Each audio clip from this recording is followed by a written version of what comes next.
Green diamond उपहार में दिया है।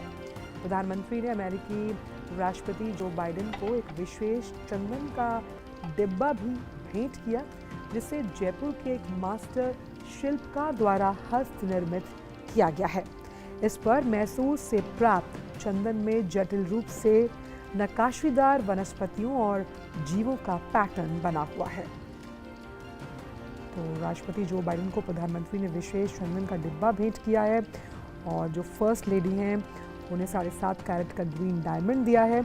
और ये जो विशेष मुलाकात रही फर्स्ट लेडी और अमेरिकी राष्ट्रपति के साथ, आप देख सकते हैं बेहद खास रही, अनौपचारिक सी मुलाकात है ये। और एक नए आयाम की तरफ बढ़ते हुए दोनों देशों के रिश्ते, जब हम 21वीं सदी में भारत के युग का जिक्र करते हैं, हम भारतीय ताकत की बात करते हैं, ग्लोबल साउथ की मुखर आवाज़ की बात करते हैं, तो भारत अपनी बात मुखरता से रखता हुआ और अमेरिका के साथ रिश्तों को एक नई परिभाषा देता हुआ।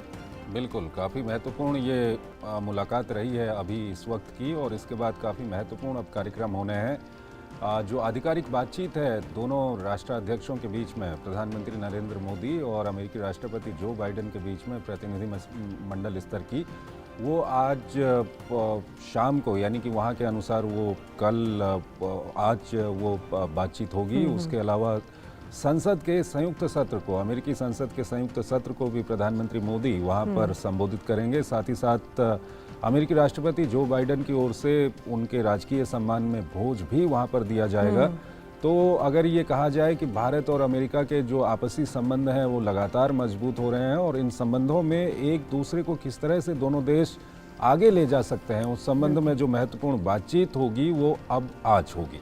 और ये जो पर्सनल कनेक्ट है प्रधानमंत्री का, जब किसी देश में किसी राष्ट्राध्यक्ष से मिलते हैं चंद्रशेखर, यही उनको हम मान सकते हैं कई प्रधानमंत्रियों से अलग बनाता है। और यहाँ पर हम देख सकते हैं जिस तरह से जो पर्सनल केमिस्ट्री है और दोनों राष्ट्राध्यक्षों की, ये हमने कई जो मल्टीलैटरल फोरम्स हैं वहाँ पर देखी है, और उसकी वजह से ही हम ये मान सकते हैं कि दोनों देशों के रिश्तों में एक भावी असर नज़र आता है। जिस तरह से प्रधानमंत्री ने कल कई अलग क्षेत्रों के लोगों से मुलाकात की, जिसमें साइंटिस्ट मौजूद थे, शिक्षाविद थे, स्कॉलर्स थे, उस लिहाज से ये बात समझ में आती है कि कैसे हर क्षेत्र में दोनों देश आगे बढ़ना चाहते हैं। जिस तरह से जो टेस्ला और ट्विटर के संस्थापक एलन मस्क ने भी साफ तौर पर कहा, आधे घंटे की मुलाकात के बाद उन्होंने कहा कि वो मैं भारत में निवेश करने के लिए इच्छुक हूँ। और प्रधानमंत्री को जिस तरह से भारत की परवाह, इसलिए ये भी प्रधानमंत्री के लगातार कहा जाता है कि रीत जहाँ की प्रीत सदा, मैं गीत वहाँ का गाता हूँ, भारत का रहने वाला हूँ, भारत की बात सुनाता हूँ। और भारत की बात सुनाने से अब पूरा विश्व भारत की बात सुन भी रहा है। इसलिए योग डिप्लोमेसी के जरिए जिस तरह से नया कीर्तिमान कल स्थापित किया गया, और अब जिस सॉफ्ट अलायंस, जिस सॉफ्ट पावर का जिक्र लगातार जोशी हम करते रहे हैं, G20 की बैठकों में हम देख रहे हैं, वो इन दोनों देशों के रिश्तों को बहुत एक अलग स्तर पर ले जाने की उम्मीद रखता है।